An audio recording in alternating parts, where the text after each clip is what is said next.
My philosophy was a very simple one. Rudy was one of my favorite films growing up.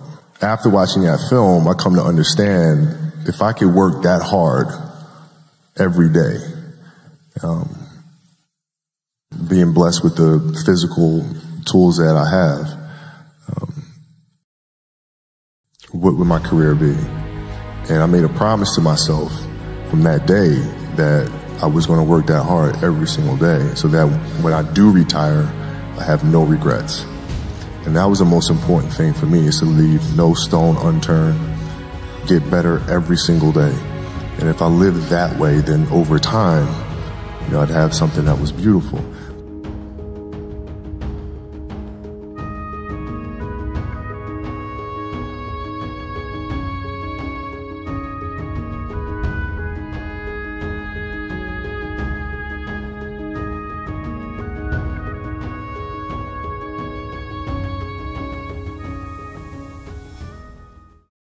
My philosophy was a very simple one.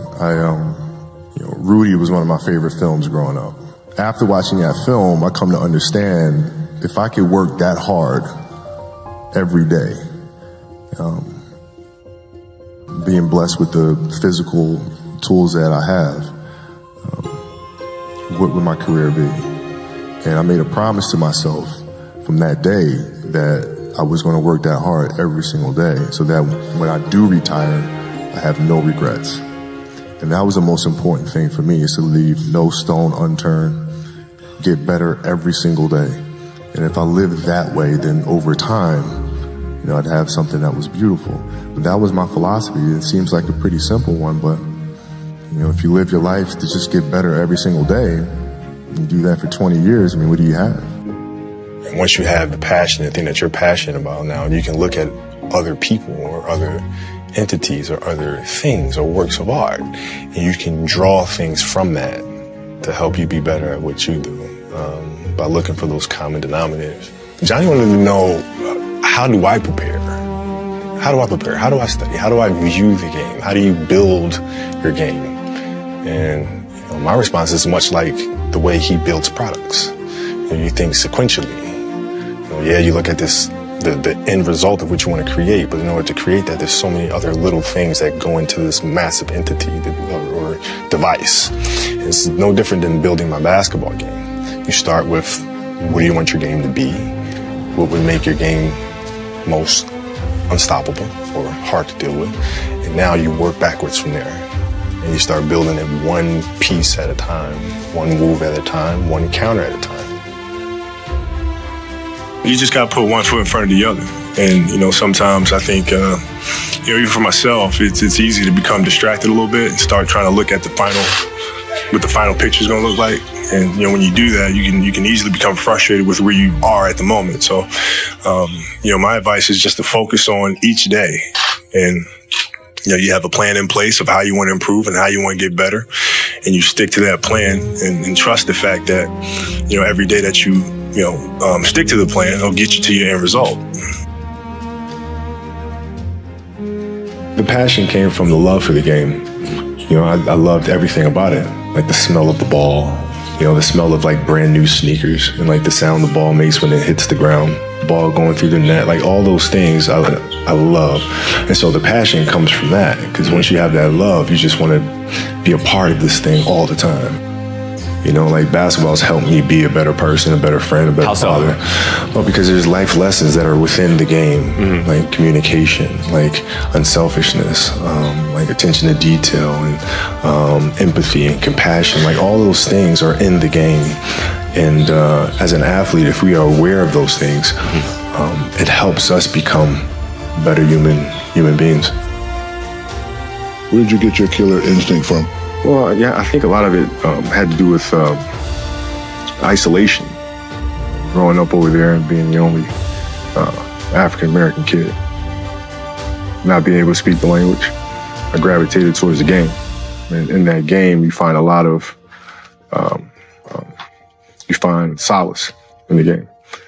And then when you play with kids that might not accept you because you're an outsider, but yet when we come to play the game, that's my chance to get vengeance on them for not accepting me in And that's where it kind of started developing. And throughout the course of my life, it's always been that. It's always been the outsider and having to come in and prove, you know, or to seek some sort of vengeance when I play. Taking things, using things in your life that are scars, using those moments as a weapon. You know, using basketball as kind of like a vehicle through which to express yourself, right? So at that moment, for us to face the Celtics again, it's not about the Celtics. It's not about your opponent. It's about you. It's about you taking your inner struggles and channeling that through the game, right? As a way to unleash, right? So now it became a matter of how do I express that to them? How do I get them to that point where they figure this out for themselves? Because I can't say, hey, listen, I need you to play harder. So what'd you do?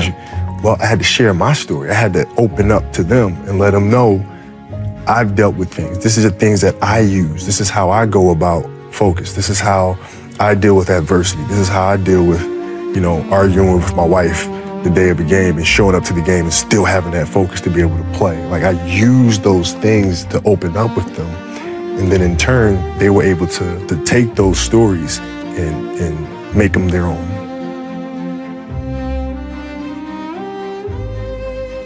What I try to do is just try to be still and understand that things come and go, emotions come and go.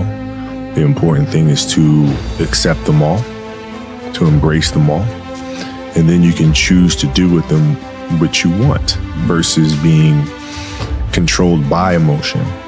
You know, a lot of times I've seen players, even myself, you know, when I was younger, being consumed by a particular fear.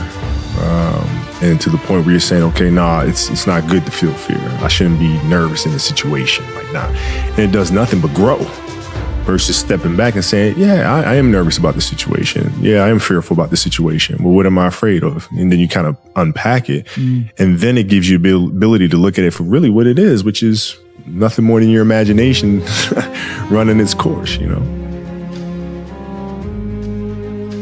When you're going into the league, you're going with a lot of guys that were, you know, same age, you know, same class as you were going in. Were you sizing those guys up the same exact way as you did in high school? I did, but you know, in the NBA, it was actually easier because what I found in the NBA is a lot of guys played for financial stability. And when they came to the NBA, they got that financial stability. So therefore, the passion and the work ethic and the obsessiveness was gone. So I'm looking at that, I'm like, oh my God, it's gonna be like taking candy from a baby. No wonder Mike wins all these fucking championships. It's like, this is crazy. You know what I'm saying? And then you had the players that had that passion, but weren't willing to commit their entire lives to doing that, right? It's a choice, right? You have other things, you have family, you have all these other things that you have to do. The game can't really be your #1 priority. And so I was just looking at that like, man, this is gonna be fun. It's just a matter of what's important to you. And what's important to you, for whatever reason, you know, I felt like I didn't feel good about myself if I wasn't doing everything I could to be the best version of myself. If I felt like I left anything on the table, it would eat away at me. I wouldn't be able to look myself in the mirror. Right? So the reason why I can retire now and be completely comfortable about it, because I know that I've done everything I could to be the best basketball player I could be. And so that's where it comes from for me. You can't leave any stone unturned. I'm not one that really believe in failure. I believe you have setbacks, and you know, you have to learn from those. You have to learn what are those landmines that can be avoided the next time. What are those pitfalls? And you have to learn from that stuff. And so, you know, I welcome those things. It's a part of life. But are you prepared to like really fail at something totally new? Like, what if you're just VC? Then I'm a VC, yeah. You know, and then I work at it, and then I'm not a VC the next year, or, you know, whenever it happens. You know, listen, my first year in the league on national TV, at 18 years old, I shot 5 straight air balls in the playoffs in front of millions of people. Yeah. I think my tolerance is pretty high. I think I'm all right. There's a quote from one of my English teachers at Lower Merion named Mr. Fisk. He had a great quote that said, "Rest at the end, not in the middle." And that's something I always live by. You know, I'm not going to rest. I'm going to keep on pushing now. There are a lot of answers that I don't have, even questions that I don't have. But I'm just going to keep going. I'm just going to keep going, and I'll figure these things out as we go, right? And you just continue to build that way. So I try to live by that all the time.